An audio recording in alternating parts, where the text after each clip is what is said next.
Good afternoon, everybody, and welcome to AT&T Stadium. I am Kent Smith. The old man Andy Hodges is here with me for, this is what, let's see, they've been playing since 1903. Pretty sure he was at that original Halloween game against Texas A&M. The ball was a lot rounder then than it is now. And they can hear us this week. Yeah, absolutely. So, it has been a busy morning already in the SEC. Auburn and Missouri. I'll start by saying Brian Harsin got a little upset that people were complaining about him not running the ball, so he thought he'd make a point and prove that it doesn't work. And then they started running the ball, moving the ball downfield. Tank Bigsby ends up carrying the ball more on the first drive in a quarter than he did all last game, and they were scoring. And then Brian Harsin said, I think Eli should get a chance to keep his job. Mine's gone. So we'll just stop scoring and see if we can lose this for him, so at least one of us gets to keep a job. But Eli was too shy to accept and didn't tell the running back he had to hold on to the ball all the way into the end zone. And if you saw the end of that game with the running back running into the end zone, and everybody was trying to come up with some way that the Missouri running back didn't have a touchback that would end the game. No, he didn't step out of bounds. He didn't cross the goal line. They had the perfect camera angles. Auburn wins because Missouri lost. I mean, Missouri has an easy kick to win the game, and they're just like, no. One of the best kickers in the league. Yeah, we're not doing this. We're not gonna kick to win. We're not gonna run it in to win. Yeah. Brian Harsin, here's your win on a platter. Although after some of the stuff we're hearing out of Auburn State, it might not matter. A lot of we're familiar with coaches who get on the bad side of high school coaches, and who aren't the greatest at being present during recruiting. Brian Harsin, words coming out from all the coaches down there that they don't know who he is. He doesn't show up to any recruiting visits, so that's not going to help his case that he's got going forward there. Well, they both got the secret weapon. The guy that's consulting that nobody knows about. I'm pretty sure this is an underground thing. Chad Morris is secretly consulting with Missouri and Auburn. Yeah, I mean, he's got the gig with USF as a consultant. Consulting with Auburn and Missouri. Anybody else coach them down that good? Man, I tell you what, you've already beat me to a question that you didn't even know I had, because driving down here, we got here separately. But right here, does Drinkowitz have a little bit of the Chad Morris vibe to you? And I think you've already kind of covered that. He had a lot of it, even when he was an assistant coach. Look, Eli Drinkowitz is a Gus Malzahn starter kit. I've said that for years. He coached for Malzahn at Springdale High. He was a jerk then. Nothing has changed as he's gone into the SEC, just a bigger stage. All right, so I don't know if you saw this earlier today. Georgia was up. I think when I checked in, they were up by 2. Kent State had just broken a big touchdown. That game stayed close for a good chunk of the game. Did Bobby Petrino leave Missouri State to go coach Kent State this weekend? I don't know. I don't think Bobby is in the consulting business, but it can happen. These things can happen. And what I wrote about at allHOGS earlier today, till the SEC starts, till you start playing SEC games, conference games, you really don't know what a team has. Because these coaches, a lot of them just want to win by whatever they have to against non-conference teams, not put anything on film. Sometimes it backfires on them. Sometimes they'll sacrifice a non-conference game. And I still think that's what Texas A&M did against Appalachian State. Well, it has definitely been a rough non-conference season. I don't know if SEC teams just aren't.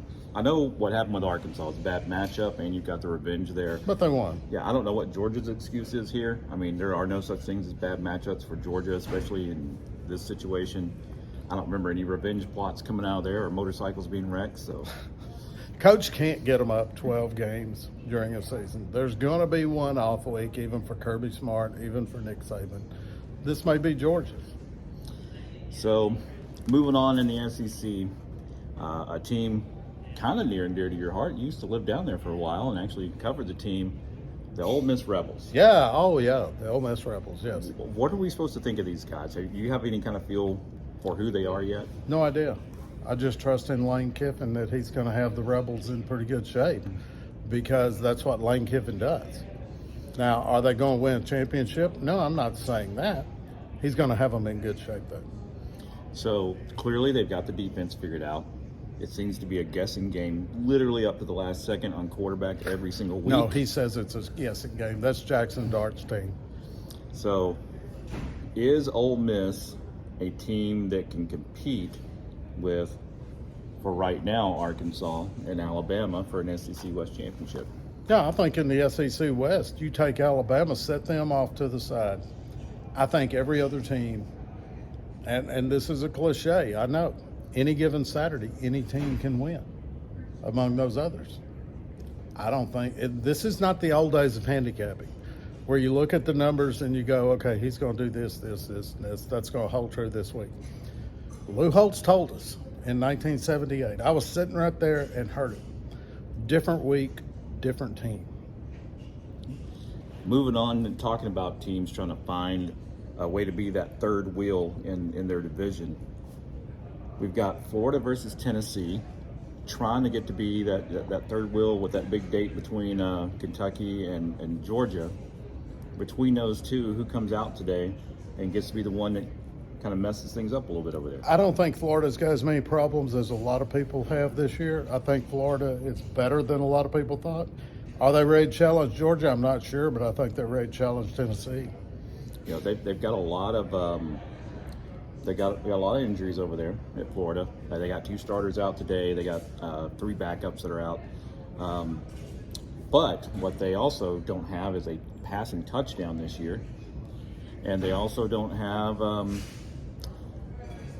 Well, it went blank. I don't know what Andy's talking to over here.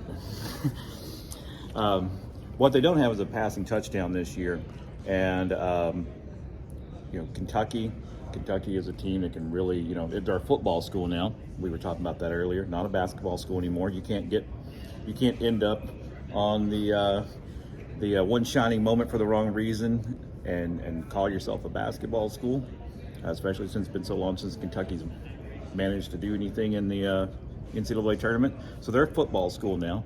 So if Tennessee you're just wins, trying to get on John Calipari's good side, aren't you? Oh, yeah. Calipari, he doesn't care about this. Not at all. So you got Tennessee, who's without their main receiver. You got Florida. They're trying to catch up with Kentucky to be the team that contends with Georgia for the championship. What do you think of those teams coming out of there? They're a mess.